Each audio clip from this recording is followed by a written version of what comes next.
Megastar చిరంజీవితో సినిమాలు తీసి బాగుపడ్డ నిర్మాతలే ఎక్కువ మంది. అయితే ఆయనతో ఒక ప్రతిష్టాత్మక చిత్రాన్ని తీసి 2 ఇళ్లను, ఒక గెస్ట్ హౌస్ అయినకాడికి తెగనమ్మి మరీ ఈ చిత్రాన్ని పూర్తి చేసిన నిర్మాత గురించి ఇప్పుడు తెలుసుకుందాం. మెగాస్టార్ చిరంజీవి హీరోగా వచ్చిన అంజీ సినిమా గుర్తుంది కదా. కోడి రామకృష్ణ దర్శకత్వంలో రూపొందిన ఈ చిత్రం 2004లో విడుదలై అప్పట్లో మంచి చిత్రంగా పేరు తెచ్చుకుంది. కానీ డబ్బులు మాత్రం తీసుకురాలేకపోయింది. ఆ రోజుల్లో 5 ఏళ్లకు పైగానే షూటింగ్ జరుపుకున్న ఈ గ్రాఫిక్స్ ప్రధాన చిత్రం బడ్జెట్ పరంగా అంచనాలకు మించకపోవడంతో నిర్మాత శ్యామ్ ప్రసాద్ రెడ్డిని ఆర్థికంగా దెబ్బతీసింది.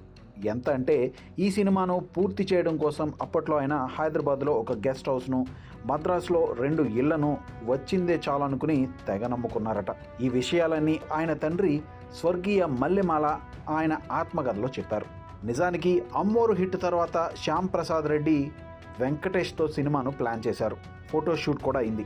సినిమా ఇక మొదలు అనే టైంలో అల్లు అరవింద్ను శ్యామ్ ప్రసాద్ రెడ్డి దగ్గరకు పంపి చిరంజీవి కన్విన్స్ చేసి మెగాస్టార్తో సినిమాకు ఒప్పించారు. అలా వెంకీతో సినిమా పక్కకు వెళ్ళి 1 సంవత్సరం తర్వాత అంజీ ముందుకొచ్చింది. సినిమా మొదలయ్యాక ఏళ్ల తరబడి సినిమా షూటింగ్ సాగింది.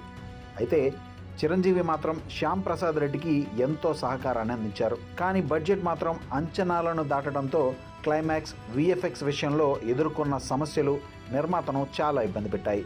ఆ చిత్రానికి విఎఫ్ఎక్స్ అందించిన క్రిష్తో ఆర్థిక పరమైన విషయాల్లో వచ్చిన విభేదాలతో నిర్మాత క్లైమాక్స్కు కావాల్సిన విజువల్ ఎఫెక్ట్స్ను ముంబై, హైదరాబాద్లలో చేయించి విడుదల చేశారు. కట్ చేస్తే సినిమా బాగుందని పేరొచ్చిన వసూళ్ల పరంగా మాత్రం దెబ్బ కొట్టింది. ఈ చిత్ర డబ్బింగ్ సమయంలో మల్లెమాల అప్పట్లో ఇదే విషయం గురించి చిరంజీవితో అన్నారట. ఈ సినిమా గనుక ఫ్లాప్ అయితే నా కొడుకు పరిస్థితి ఏమిటని. అప్పట్లో చిరంజీవి, నేను ఉన్నాను కదా, ఇది పరాజయం చెందితే నేను, పవన్ కళ్యాణ్ చెరో ఒక సినిమా చేసి ఆయనకు అండగా ఉంటామని మాటిచ్చారట. అయితే ఆ తర్వాత రోజుల్లో అది సాధ్యం కాలేదనుకోండి, అది వేరే విషయం. అయితే చిరుతో శ్యామ్ ప్రసాద్ రెడ్డికి ఉండే అనుబంధంపై ఈ చిత్ర పరాజయం ఎటువంటి ప్రభావాన్ని చూపించలేదని అప్పట్లో ఆయన తన ఆత్మకథలో చెప్పుకొచ్చారు. ఇక ఈ చిత్ర పరాజయం తర్వాత శ్యామ్ ప్రసాద్ రెడ్డి మరో సినిమా మొదలు పెట్టడానికి కొన్నేళ్లు సమయం పట్టింది. ఒక చిత్ర నిర్మాణం ఒక నిర్మాత జీవితాన్ని ఎంతగా ప్రభావితం చేస్తుందనే విషయానికి అంజీ సినిమా ఒక ఉదాహరణ.